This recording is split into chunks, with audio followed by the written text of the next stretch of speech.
Life as a man is exceptionally difficult.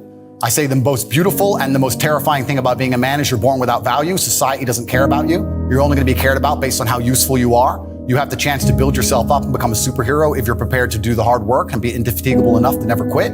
But if you're going to stand around and wait for a handout, nobody's going to ever respect you. And I think that a lot of people have forgotten about how difficult and how competitive it is as a man. We're always in constant competition with each other. And it's your duty as a man to stand up and say, I want to be as important and strong and good-hearted and God-fearing as possible. And I need to work hard to achieve those things. I think a high-value man is a capable man. I think capability can be judged in many different ways. And capability is something which varies depending on the situation. You need a man who is capable of doing lots of different things that he doesn't do very often. You need a man who's capable of being violent when the time appears. Of course, you need a man who's capable of making money.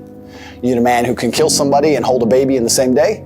You need a man with a very broad spectrum of qualities and assets and capabilities. And this is actually what the most difficult thing about being a man is. Most people, when I say most people, let me change that. Most females don't respect how difficult it is to become a high-value man. Because to become a high-value man, you need to have so many different qualities and so many different capabilities. It's a very difficult thing to do. You need to be funny and smart and charismatic and interesting with stories and strong and rich with a nice car and a nice apartment. Money isn't real.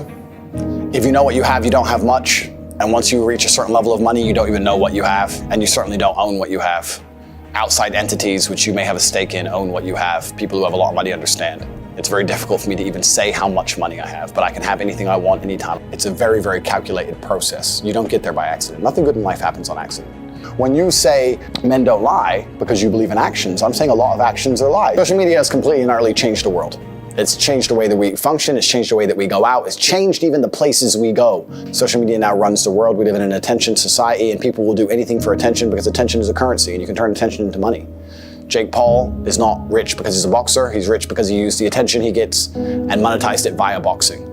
So in the attention economy we now live in, you have to understand that your attention is valuable, especially as a man. All these people who talk about toxic masculinity and how bad it is for men to be traditionally masculine. A traditionally masculine man does things he doesn't feel like doing because it is his duty to do them. He charges into the building because it is his duty. Not because he feels like it, because it is his duty. We're now teaching the new generation of men that they don't have duty and they can just act on their feelings and act how they feel and they don't have to act as a man should. Do you know what happens when you get men who just act how they feel? You get school shooters, you get violence, you get rapists. Men who do not control their emotions are dangerous. If you find a man who is stoic, he's not going to hurt people. He's going to sit and think about his actions very carefully, and he's going to be a good man who protects and provides for his family. You find a man who just acts out on impulse and does whatever he feels like, you're going to find a dangerous man. Sitting here telling men to cry more and act with their feelings and it's okay to feel this way, that way, etc., and have no self-control. That is why we have the problems we have in the world.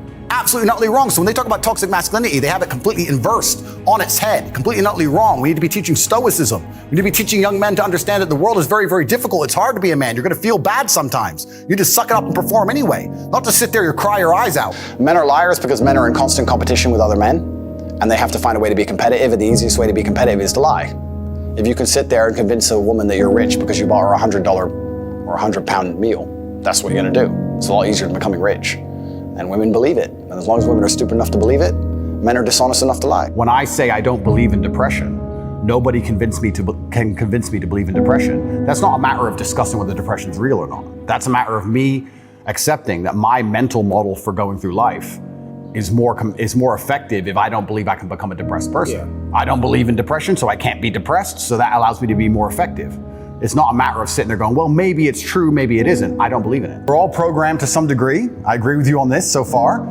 I don't think anybody can escape programming, whether it's society, whether it's a television show, whether it's the people around you, peer pressure, whether it's a religion. We're all programmed to some degree. That's absolutely and utterly true.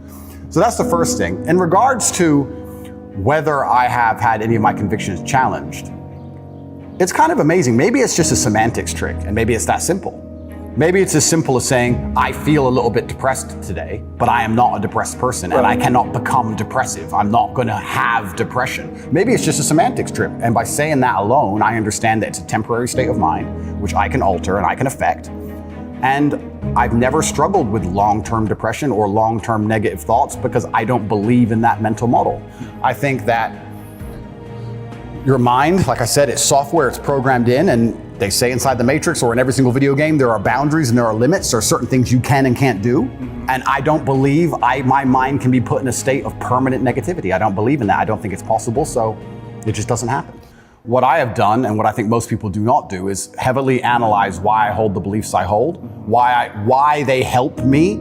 If I don't hold the belief personally, or if I didn't learn it from personal experience, I know where it came from, who tried to teach me that, whether their intentions for me were good or bad. And I've tried very hard to have my mindset rigidly analyzed and make sure that it's put together in a way which benefits me completely and absolutely. And I do not believe in things that take away power from me. Right. I refuse to do that. I would rather say that they are not real. And people will sit here and argue to the end of time that they are real, but they're not real in my world, and I live inside of my mind. So even if you throw me in a Romanian dungeon, the idea that I become a depressed person is not a framework that my mind works within, so I can't become depressed. I can feel a little bit sad, sure, I can feel depressed, but I can't be depressed.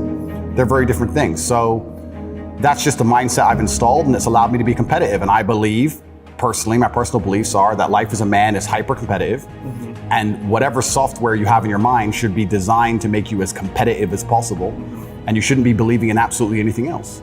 So I've tried very hard to make sure all of my worldviews and all of my experiences and everything is curated and aimed in a direction which is going to allow me to be a fearsome competitor in all realms of human endeavor. A lot of people don't understand is that I will never adopt the thinking of somebody who is sad, and I will never adopt the thinking of somebody who is less competitive than I am or less successful than I am. If someone comes along and goes, Andrew, you are wrong, the way you see the world is wrong, but they are suffering from an affliction, why would I adopt a single iota of what they say? So it's kind of funny when I talk about depression, the number of people who defend depression. Depression's ruined my life, it's super real, and I lost my wife and my life is over and I want to kill myself, it's real. I'm like, surely you should like my worldview. If depression's so terrible and it's destroyed your entire existence, you should be listening to me tell you it's not real. But instead they're defending it and sticking up for it, which I find very interesting.